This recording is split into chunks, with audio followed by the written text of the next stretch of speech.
End gold buyers, మీ కష్టాల్లో నమ్మకమైన మీ ఆత్మీయ నేస్తం.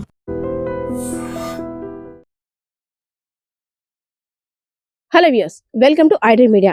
ఒక ఇద్దరు దంపతుల మధ్య జరిగిన ఒక చిన్న తగాద చిలికి చిలికి గాలి వానైనట్టు ఒక పెద్ద దుమారమే రేపింది. వారిద్దరి మధ్య జరిగిన గొడవే కాకుండా పోలీస్ స్టేషన్ లో కూడా పెట్రోల్ పోసి నిప్పంటించడానికి సిద్ధమైపోయాడు ఆ యువతి యొక్క భర్త. ఇదంతా కూడా విజయనగరం జిల్లాలో మహిళా పోలీస్ స్టేషన్ లో చోటు చేసుకున్న సంఘటన ఇప్పుడు ప్రతి ఒక్కరిని కూడా భయభ్రాంతులకు గురి చేస్తుంది. విజయనగరం జిల్లా కేంద్రంలో ఉన్నటువంటి ఆబాద్ వీధికి చెందినటువంటి షేక్ గౌస్ అనే వ్యక్తి తన భార్యతో కలిసి కొన్నాళ్ళుగా నివాసం ఉంటున్నాడు. షేక్ గౌస్ అనే వ్యక్తిది సాలూరు స్వగ్రామం. అయితే డ్రైవర్ గా వర్క్ చేస్తున్నప్పటికీ కొన్ని కారణాల వల్ల ఇల్లరికపు అల్లుడుగా అత్తవారింటికి వచ్చేసాడు.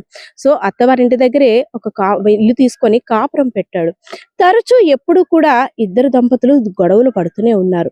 వారి పెద్దవాళ్ళు వీరి పెద్దవాళ్ళు వచ్చి ఆ తగుని సెటిల్ చేసినా సరే ఎప్పటికప్పుడు మద్యానికి బానిస అవ్వడం వల్ల రోజు రోజుకి షేక్ గౌస్ యొక్క ఆగడాలు, వికృతి చేష్టలు, వింత చేష్టలు ఎక్కువైపోతున్నాయి.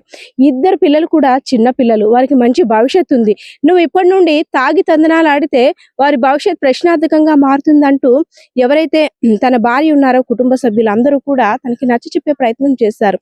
అది కాకుండా చిన్న పిల్లల ఒంటి మీద ఉన్న చిన్న చిన్న కడియాలు, పట్టీలు అవి కూడా తనఖా పెట్టి మద్యం తాగేసి పూర్తిగా ఇంటికి వచ్చి వాళ్ళని సతాయిస్తుండేవాడు.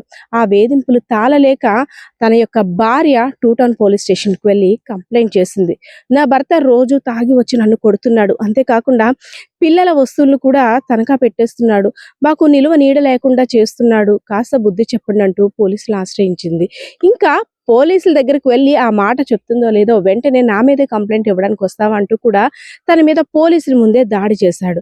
సరే, తను తాగిన మైకంలో ఉన్నాడు కదా, తను ఇంకేదైనా మాట అనడం, రోజు రోజుకి ఇంకా గొడవ పెద్దదవుతుంది తప్పితే తగ్గదు కదా అని పోలీసులు కూడా వారిద్దరికి కౌన్సిలింగ్ ఇచ్చి ఇంటికి పంపించారు. ఇంకా మరింత తగు పెద్దదైన తర్వాత తను మహిళా స్టేషన్ ఆశ్రయించింది. తను ఇంకా తాగుడు మానట్లేదు, నా పరిస్థితి భయం వేస్తుంది, పిల్లల్ని ఏం చేస్తాడో అనేసి. వెంటనే పోలీస్ స్టేషన్ లో ఉన్నటువంటి మహిళా సిబ్బంది తనకి ఫోన్ చేశారు. ఏమయ్యా, నీ భార్య కంప్లైంట్ ఇవ్వడానికి వచ్చింది, ఒకసారి స్టేషన్ కి రా, నీతో మాట్లాడాలని. అంతే, ఎప్పుడైతే మహిళా స్టేషన్ నుండి ఫోన్ వెళ్ళిందో షేక్ గౌస్ కి కోపద్రుకుడై తన భార్యని ఎలా అయినా చంపేయాలి, నా మీద కంప్లైంట్ ఇచ్చింది, నా పరువు తీసేసింది అంటూ పెట్రోల్ బాటిల్లో పెట్రోల్ కొని స్టేషన్ కి డైరెక్ట్ గా వెళ్ళి చాలా కోపంతో రగిలిపోతూ అక్కడ కూర్చున్నటువంటి భార్య పైన, అదే విధంగా అక్కడ ఉన్నటువంటి మహిళా పోలీస్ సిబ్బంది పైన, ఫర్నిచర్ పైన పెట్రోల్ వేసి ఒక్కసారిగా అగ్నికి అంటించబోయాడు. వెంటనే అప్రమత్తమైనటువంటి అక్కడ పోలీస్ సిబ్బంది, అదే విధంగా మిగిలిన వారంతా కూడా ఆపే ప్రయత్నం చేశారు. ఆ ఒక్క క్షణం గాని ఆ మంటని అదుపు చెయ్యకపోతే, తన కోపాన్ని కంట్రోల్ చేయకపోతే మొత్తం అక్కడున్న ప్రెమిసెస్ అంతా కూడా పెట్రోల్ జల్లేసాడు. ఒక పెను ప్రమాదమే తప్పింది అని అమ్మయ్య అంటూ ఊపిరి పీల్చుకున్న పరిస్థితి. సో నువ్వు భార్యతో ఇంత దారుణంగా విచక్షణ రహితంగా నువ్వు ప్రవర్తిస్తున్నావంటే నీ వ్యవహార శైలి తప్పనిసరిగా మార్చాలి అంటూ పోలీసులు తమదైన శైలిలో కౌన్సిలింగ్ ఇచ్చారు. ఇంకా ఏముంది, అలా లెవెల్ అయిపోయాడు అంతే. సో ఏదైతేనే చిన్న చిన్న తగాదాల కోసం మరింత కోపాన్ని పెంచుకొని ఎలా అయినా సరే భార్యని అంతం చేయాలి అని వచ్చిన అలాంటి కోపగ్రస్తుడైనటువంటి షేక్ గౌస్ ని ప్రతి ఒక్కరు కూడా తిట్టిపోస్తున్నారు. ఇద్దరు చిన్నపిల్లలతో ఆ తల్లి పోలీసులను ఆశ్రయించిందంటే తన మనసు ఎంత విసిగిపోయిందో, తను ఎంత నరక యాతన అనుభవించిందో, అందుకోసమే కదా పోలీసులను ఆశ్రయించింది.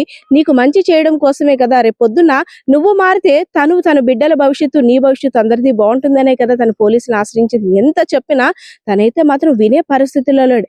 ఏదైతే త్రుటిలో ఒక పెను ప్రమాదమే తెప్పింది. సో ఇదే అంశానికి సంబంధించి క్లూస్ టీమ్ అందరూ అక్కడికి వచ్చి అక్కడ పెట్రోల్ కి సంబంధించినటువంటి నమూనాలన్నీ కూడా సేకరించి ఇన్వెస్టిగేషన్ కూడా స్టార్ట్ చేశారు. షేక్ గౌస్ మీద కూడా కంప్లైంట్ నమోదు చేసినట్లు ఎస్ఐ ప్రసన్న కుమార్ కూడా తెలిపినట్లు మనకున్న సమాచారం. సో ఏదైతేనే ప్రతిదానికి దాడి చెయ్యడం లేదంటే చనిపోవడం ఇవేవి సొల్యూషన్ కాదు. కాస్త పోలీస్ స్టేషన్కి వెళ్ళిన తర్వాత వారిచ్చే కౌన్సిలింగ్ కూడా తీసుకుంటే ఇలాంటి పెద్ద పెద్ద తగాదాలకు ఏవి దారి తీయకుండా ఉండే అవకాశం ఉంటుందని అయితే మాత్రం అక్కడున్న వారంతా కూడా అనుకున్న పరిస్థితి కనిపిస్తా ఉంది. కెమెరా పర్సన్ బాలకృష్ణతో పద్మ, ఐడ్రీమ్ మీడియా, విజయనగరం.